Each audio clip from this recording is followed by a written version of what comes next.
बिस्मिल्लाहिर्रहमानिर्रहीम, अस्सलाम वालेकुम।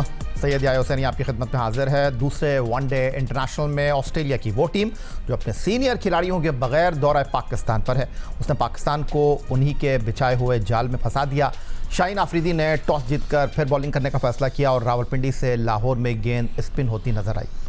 ऑस्ट्रेलिया की जानिब से जोश इंग्लिश, कैमरून ग्रीन और मैट रेनशॉ ने पिच के मुताबिक बल्लेबाजी की।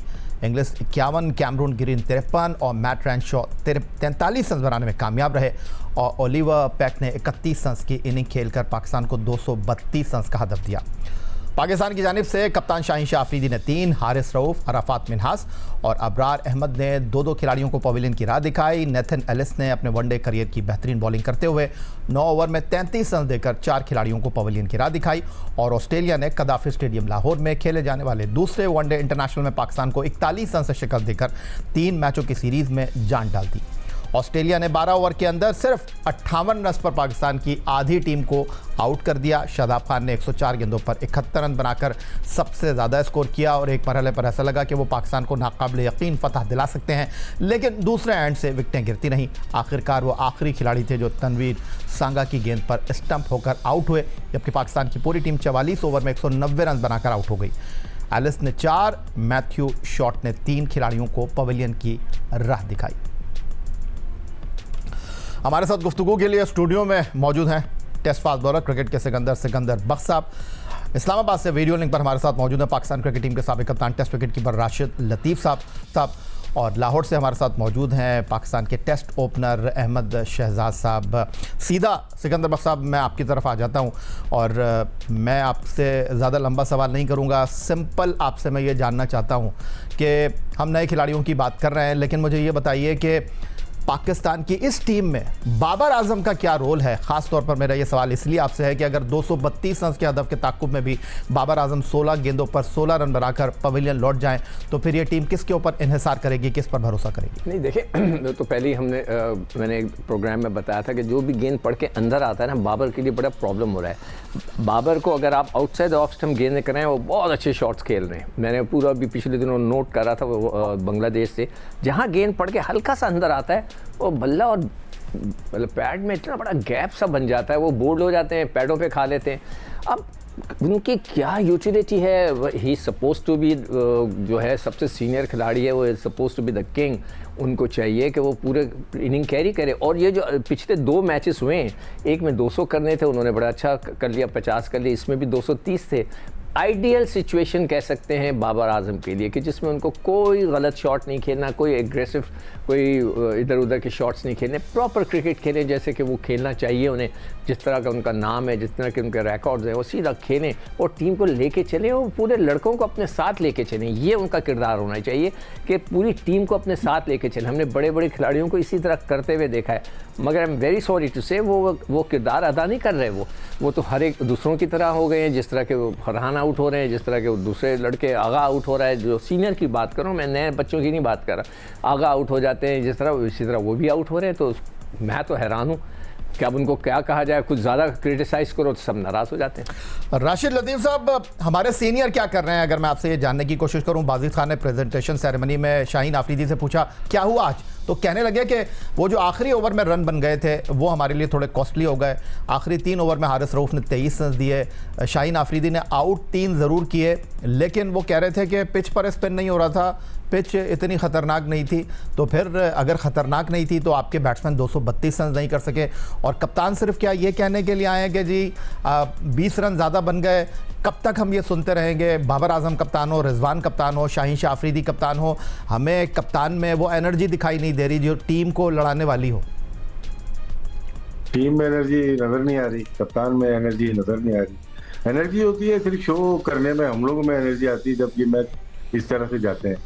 और बड़ा मैच नहीं था, 231-32 रन बनते हैं। बहुत सारी बातें इस मैच को लेकर हैं। एक ज़माने में हम बात करते हैं कि बीच के ओवर कैसे खेले जाएं और कैसे बॉलिंग की जाए। 11वें ओवर में हमने 1 विकेट लिए और 26वें ओवर में 1 विकेट लिए और 40वें ओवर में, इन बिटवीन 11 से 40 ओवर में 1 विकेट आई है हमारी, जहाँ पे मैच आपके हाथ से चला गया। ये पिच थी नहीं, 180 से ऊपर की थी नहीं, क्योंकि बॉल लो एंड स्लो नजर आ रहा है आपको। दूसरी अहम बात, हमारे जो फास्ट बॉलर ने जाके ऑस्ट्रेलिया साउथ अफ्रीका में आउट किए, वहां की कंडीशन पे आउट किए। नेथन एलिस ने जो आउट किए हमारी कंडीशन में आउट किए, और स्लो वन पे अच्छी कट बॉलिंग की है और तेज बॉलिंग भी की है। 4 विकेट लिए 33 पे। फिर मैथ्यू शॉट ने, उनके पार्ट टाइमर ने 3 विकेट ले ली, जो कि हमारे मेन बॉलर नहीं ले सके। तो ये एक बहुत बड़ा फर्क था कि उन्होंने स्ट्रेटजी बनाई अपनी, पहले मैच में हो गया, लेकिन दूसरे मैच में उनको पता था क्या यार इतने रन होने चाहिए, यहाँ पे नहीं हो पाएंगे। प्रेस कॉन्फ्रेंस में जो बोलना चाहे कैप्टन, जो उनकी बात हो वो करे, लेकिन अगर ओलिवर पीक की बैटिंग देखते हैं, 31 रन 31 बॉल पे, वो तो 19 साल का बच्चा है, पहली दफा पाकिस्तान आ रहा है। हमारे तो बैट्समैन यहीं पे खेल रहे हैं, उनसे रन नहीं हो रहे, उसने गेम तो उसने चेंज किया है। आखिरी ओवर्स में अगर जो बात कर रहे हैं तो इन्हीं को तो कूट रहा था वो, तो उस वक्त कहाँ पे गए थे। मतलब ये यही है कि खुद पिटते हैं बच्चों से, और उसके बाद इल्जाम टीम पे थोड़ी लगेगा ना। आपकी बॉलिंग थी, अगर आखिरी ओवर में 2 विकेट, 49 रन थे कि 2 विकेट हारिस रऊफ ले रहा है, तो बड़ा कमाल नहीं कर दिया। देखिए बहुत रन है, ये बहुत रन है। इवन हमारे स्पिनर में अबरार बहुत अच्छा है, लेकिन वो भी 4 विकेट ले सकता था यहाँ पे, अगर सही यूटिलाइज करते। हमने स्ट्रेट 10 ओवर करवा दिए अरफात मिनाज से, और जब मां सदाकत आया उसको 2 ओवर 7 रन को हटा दिया गया। तो बहुत सारी बात करने के लिए सीक्वेंस मेरे साथ बन नहीं पा रहा। मैंने कहा टाइम मिलेगा तो एक ही साथ ये बातें कर दूंगा। That's wonderful. अहमद, आपकी तरफ आता हूँ, लेकिन पाकिस्तान टीम में बतौर ऑलराउंडर शामिल किए जाने वाले शादाब खान को वर्ल्ड कप 2023 के बाद ऑस्ट्रेलिया के खिलाफ वनडे सीरीज़ के लिए कौमी टीम का हिस्सा बनाया गया है। उनकी शमूलियत तनकीद की जद में रही है, लेकिन दूसरे वनडे में शादाब खान 71 रन बनाने में कामयाब हुए, लेकिन टीम फतह से हमकिनार। लेकिन दूसरी जानिब वो एक बॉलिंग ऑलराउंडर के तौर पर जाने जाते हैं, मगर अब तक 2 वनडे इंटरनेशनल में उनके नाम 1 विकेट भी नहीं आ सकी है। और ये सिर्फ इस वनडे सीरीज़ की बात नहीं है, आखिरी 6 एक रोज़ा मैचों में उन्होंने कोई विकेट नहीं ली। 17 ओवर कराते हुए ऑस्ट्रेलिया के खिलाफ 110 रन दिए हैं अब तक उन्होंने, और हेड कोच माइक हेसन उनके दिफा के लिए मैदान में आ गए हैं। प्रेस कॉन्फ्रेंस में उनका कहना था कि शादाब खान ने खुद को बैटिंग ऑलराउंडर के तौर पर तब्दील कर लिया है और वो उनके लिए कौमी टीम में 5वें स्पेशलिस्ट बॉलर हैं। एक तरफ माइक हेसन ने शादाब खान को बैटिंग ऑलराउंडर करार देते हुए उन्हें टीम का 5वां बॉलर करार दिया, लेकिन दूसरी जानिब दिलचस्प अमर यह है कि शादाब खान जो अपनी लेग स्पिन बॉलिंग की वजह से कौमी टीम में शामिल हुए, वो पाकिस्तान के लिए खेलते हुए आखिरी 6 एक रोज़ा मैचों में 1 विकेट भी नहीं ले सके। आखिरी 6 वनडे इंटरनेशनल में शादाब खान ने 39 ओवर कराते हुए 6.33 के इकॉनमी से 247 रन दिए हैं। अहमद शहजाद साहब, माइक हेसन शादाब खान का कॉम्बिनेशन, और बजाय इसके कि माइक हेसन साहब जो है वो टीम की नाकामी की वजूहात पर गुफ्तगू करें, वो शादाब खान का दिफा कर रहे हैं। जी, वो खाली वो ही नहीं कर रहे, पूरा क्रिकेट बोर्ड जो है, ब्यूरोक्रेसी जो है, वो उनका दिफा करते हुए नजर आ रही है। कप्तान उनका दिफा करते हुए नजर आ रहे हैं। आप देखें कि पहले भी एक प्लेयर थे, शायद मैं नाम ले लेता हूँ, शाहिद भाई थे, जब उनकी बैटिंग में फॉर्म नहीं होती थी वो कहते थे मैं बॉलर हूँ। जब बॉलिंग में वो नहीं कर पाते थे तो वो बात होती थी कि सिलेक्टर कहते थे बैट्समैन है ये। तो वो एक कैलिबर के प्लेयर भी थे, बड़ा जबरदस्त उन्होंने परफॉर्मेंस किया। शादाब खान जिसकी 3-3.5 साल से परफॉर्मेंस नहीं है, उसको इस तरह से डिफेंड करना, पहले माइक हेसन का ये बोल देना। अब शादाब खुद, उसका इंटरव्यू हुआ था तो वो कह रहे थे कि मैं तो पहले बॉलर हूँ और बाद में मैं बैट्समैन हूँ। अब उसने परफॉर्मेंस कर दी है, 70 कर दी है। जिस तरह के हमने कहा था कि आप एक ऑर्डिनरी प्लेयर को भी बार बार प्लेटफॉर्म प्रोवाइड करते हैं, वो परफॉर्मेंस कर ही जाता है, इसमें कोई दो राय नहीं है। बट बात यह है कि क्या क्रूशियल मोमेंट्स के ऊपर, क्रच मोमेंट्स के ऊपर, जहां पे पाकिस्तान को उनकी परफॉर्मेंसेस की जरूरत है, क्या उन्होंने किया है? ये पिछले सारे Asia cup, champions trophy, bilaterals, world cup हमारे सामने है, वो नहीं कर पाए हैं। तो बगैर कुछ किए जब उनको डिफेंड किया जा रहा था, तो अब तो उन्होंने 70 कर दी, अब तो शायद वो वर्ल्ड कप उनका पक्का हो गया। लेकिन दुख हो रहा है देख के कि जहाँ पे वो इस तरह की बातें कर रहे हैं कि जी वो मास के बाद हमारे बॉलर हैं। अब भाई मास के बाद आपके बॉलर है तो 8 ओवर वो किस तरह कर रहे हैं? फिर इतना ही पार्ट टाइम बॉलर है तो 45 ओवरों के बाद शाहीन उनको क्यों लेके आ रहे हैं? आप देखिए कि उन्हीं के ओवर्स तो हैं जो मसला डाल रहे हैं। अहमद शहजाद साहब, आपको यहाँ रोकूंगा क्योंकि एक ब्रेकिंग न्यूज़ की तरफ हमें चलना है, बस आते हैं और आपकी इसी गुफ्तगू को यहीं से कंटिन्यू करेंगे। एक बार फिर कहेंगे आपको खुशामदीद और प्रोग्राम के इस हिस्से में अपने तीनों मेहमानों एक्सपर्ट से हम ये जानने की कोशिश करेंगे अब करना क्या है। लेकिन इससे पहले अहमद शहजाद साहब आपके साथ माजरत, और आप बात कर रहे थे, आपकी बात वहीं से हम कोशिश करेंगे कि कंटिन्यू करें। उसके बाद हम राशिद लतीफ़ साहब के पास और सिकंदर बख्श साहब की तरफ चलेंगे। हम बात कर रहे थे माइक हैसन की प्रेस कॉन्फ्रेंस की, वो नाकामी की वजूहात पर गुफ्तगू करने के बजाय शादाब खान के दिफा में सामने आए हैं। ऐसे तो नहीं चलेगी टीम। जी बिल्कुल, देखिए जब वो परफॉर्मेंस नहीं कर रहे थे तो वो तब उनको डिफेंड कर रहे थे। 3 साल के बाद कोई मैच नहीं खेला और उनको पैराशूट के जरिए लेके आया गया। अब तो उन्होंने डेड रबर मैच के अंदर 71 रन कर दिए जिसका टीम को कोई फायदा नहीं हुआ, तो वो तो उनको डिफेंड करेंगे। वेयर शहजाद से आप खुद पूछेंगे तो शहजाद आपको ये बोलते हैं कि यार मैं बॉलिंग पहले और बैटिंग बाद में, तो वो कहते हैं, माइक हैसन कहते हैं कि नहीं ये तो बैट्समैन पहले है और बॉलर ये बाद में। अब आप देखें कि पाकिस्तान टीम को नुकसान कितना हो रहा है।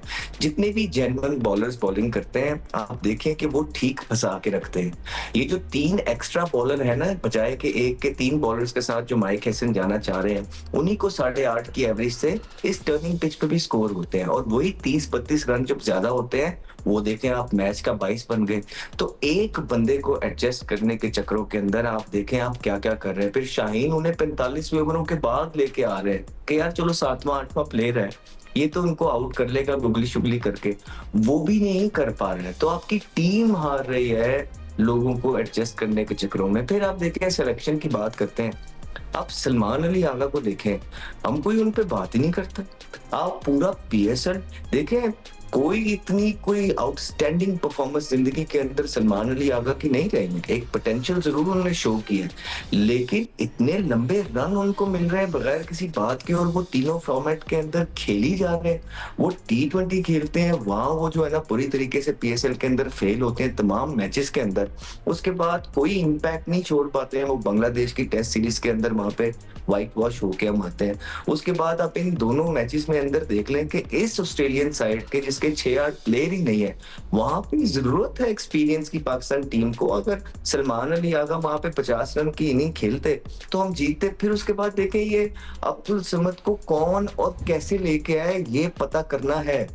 फिर ये 2 मेरे 3 मेरे वाली जब हमारे पैनलिस्ट बात करते हैं तो ये गलत बात नहीं है कि 30 साल के आप एक प्लेयर को जिसकी कोई परफॉर्मेंस नहीं है डोमेस्टिक के अंदर, आप उनको वनडे के अंदर लेके जा रहे हैं और आप कह रहे हैं कि आपका ये मिडिल ऑर्डर कैरी करेंगे। और जो टेक्निक और पोटेंशियल उन्होंने इस लॉन्गर फॉर्मेट के अंदर जहाँ पे अक्सर आपको टेस्टिंग कंडीशन मिल जाती है शो की है, आपको लगता है कहीं से कि इनके साथ हम जो है साउथ अफ्रीका में वर्ल्ड कप खेलने जा रहे हैं और पाकिस्तान उम्मीदें जोड़ेगा।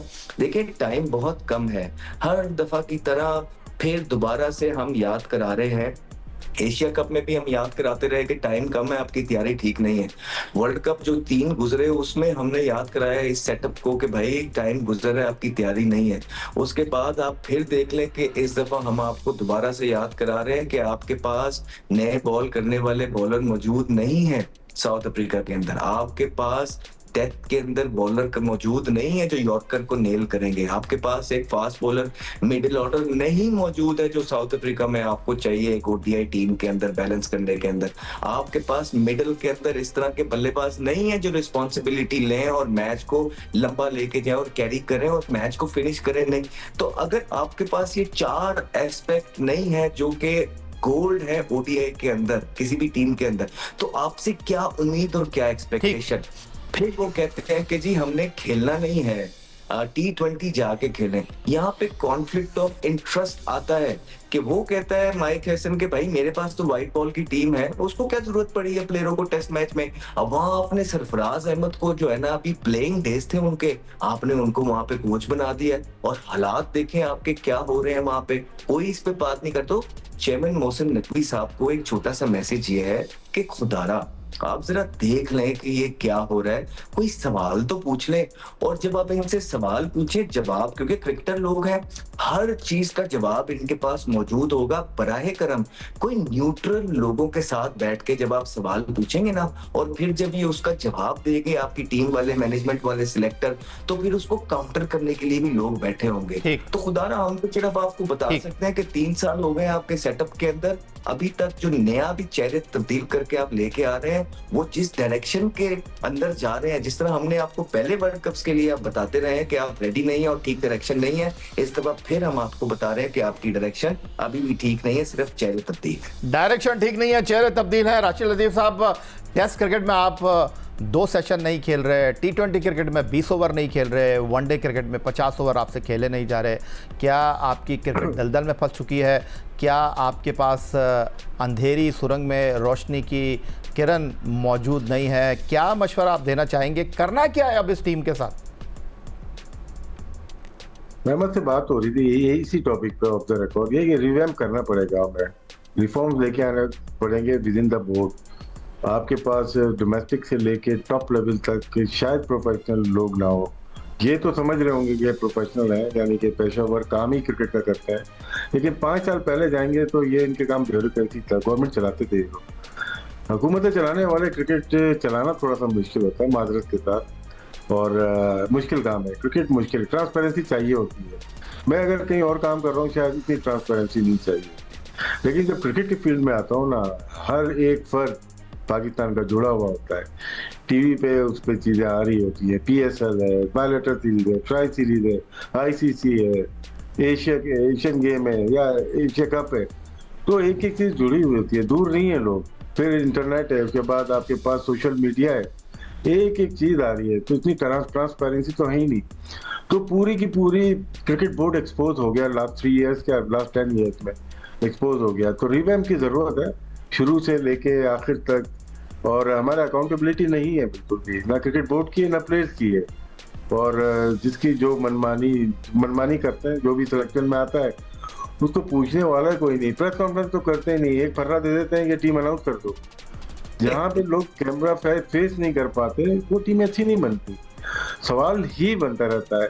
31-32 मैच खेले 2023 के बाद हमने, तो या इतने मैच 19 डेब्यू हुए हैं, हर एक मैच के बाद, आधे मैच के बाद एक डेब्यू हो रहा है, और हम बहुत ऊपर भी नहीं जा रहे। तो आप वीकनेस का अंदाजा लगा रहे हैं, और जिनका डेब्यू हुआ वो कहाँ खड़े हुए, तो इससे आप अंदाजा लगा रहे हैं। सिर्फ प्लेयर की परफॉर्मेंस खराब नहीं है, होल क्रिकेट बोर्ड की परफॉर्मेंस खराब है। सवालिया निशान है इस क्रिकेट बोर्ड के ऊपर, और जल्द से जल्द सही करना पड़ेगा। मैं ये समझता हूँ कि अब अगला मैच जीत भी जाए, हम जश्न भी मना लेंगे, लेकिन ये टीम खड़ी होने वाली नहीं है। ठीक, सिकंदर बख्श साहब, बड़ा वसी तजुर्बा आपका, क्रिकेट खेले, क्रिकेट खिलाई, आप तबसरा कर रहे हैं, और लोग कहते हैं सिर्फ सिकंदर बख्श साहब के पास तनकीद के अलावा और कोई दूसरी चीज़ नहीं है। इस जेब में हाथ डालें तो तनकीद करते हैं, इस जेब में हाथ डालें तो तनकीद के अलावा आपके पास कुछ नहीं है। लेकिन सामने परफॉर्मेंस भी तो हो जिसको आप सराहें। नहीं, आप तनकीद के अलावा क्या करें? नहीं, मैं तारीफ करूँ, बहुत अच्छी टीम है ये, बहुत ज़बरदस्त टीम है सर, कोई तनकीद। तो जीत क्यों नहीं रही सर अगर अच्छी टीम है तो कोई बात नहीं, हार तो जीत तो होती है टीम की, एक हारेगी एक जीतेगी। पाकिस्तान हार रही है, कोई बात नहीं, तनकीद। अरे सर, पाकिस्तान की टीम बनाने की आप कोशिश तो करें। आपका कोच ने, देखें, असूलन ये होना चाहिए था, अगर वो वाकई सीरियसली क्रिकेट टीम बनाना चाह रहा होता, उसको कल भी आप लोगों ने शायद बात की थी कि हमें टॉस जीत के पहले बैटिंग करनी चाहिए थी। हमें कीप ऑन चेंजिंग, इसलिए कि you are going towards the world cup. आप टीम बनाने के लिए कोशिश करें, एक लड़के को और खिला देते, आप किसी और कोई चीज़ करते, कुछ नहीं।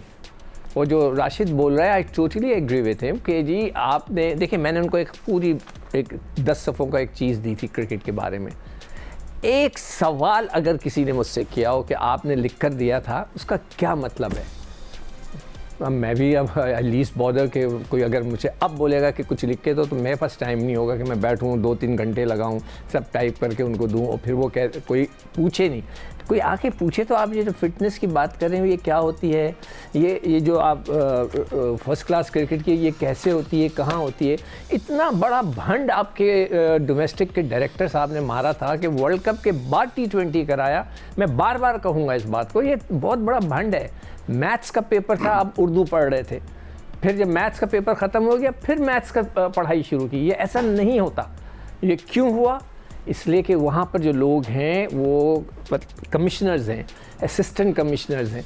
कोई ग्रेड 19 है, कोई ग्रेड 18 है, कोई कहता है मैं इधर से आया हूँ, कोई कहता है मैं उधर से आया हूँ। मैं डर के हमारे बोल भी नहीं रहा वो कहाँ से आए, तो मैं कहना भी नहीं चाहता। हाँ, शहर वाला भाई डर तो लगता है ना कि अब ये चीज़ें जो हैं, अब मैं क्या बोलूँ, मैंने पूछा सर आप कहाँ से, मैं फला जगह से, और भी मैंने कहा डर के मारे मैं 2 कदम पीछे हट गया। मैंने कहा खामखई के लिए भाई मैं कुछ कह दूँगा, मेरी आदत है, मजबूर हूँ आदत से। तो क्रिकेट इस तरह नहीं चल सकती जिस तरह राशिद ने कहा। देखें वैसे मैं उनको ब्लेम नहीं करता, देखें या अगर ऑनेस्टली स्पीकिंग वो क्रिकेटर्स नहीं हैं, वो मैनेजमेंट के लोग हैं, उनको क्रिकेट का नहीं पता। असल ब्लेम उनको जाता है जो क्रिकेटर वहाँ मौजूद है, वहाब रियाज, आकिब जावेद, यहाँ पर है असद शफीक, वहाँ पर है आपका पहले अलीम दार साहब भी थे, फिर उसके बाद अब आए सरफराज, अब सुनाए मुस्बा। तो ये लोग चले मैं यहीं से ले लेता हूँ, मेरे पास अब 4 मिनट बाकी हैं और आप लोगों के पास 1-1 मिनट है। अहमद, राशिद लतीफ़ साहब और सिकंदर बख्श साहब, खिलाड़ी नाकाम हो रहे हैं, ग्राउंड में परफॉर्म नहीं कर रहे, तनकीद हो रही है। Chairman Pakistan cricket board Syed Mohsin Raza Naqvi sahab जो हैं वो रिस्पॉन्सिबिलिटी देते हैं, लेकिन उनको अब इन लोगों की अकाउंटेबिलिटी भी करनी है। मैं आपसे ये जानना चाहता हूँ, 1-1 मिनट आप लोगों के पास है। सिलेक्शन कमेटी, आकिब जावेद साहब, असद शफीक साहब, सरफराज अहमद साहब, मिसबाउल हक साहब, क्या कर रहे हैं, ये कैसी टीम मुंतखब कर रहे हैं? अहमद पहले आप।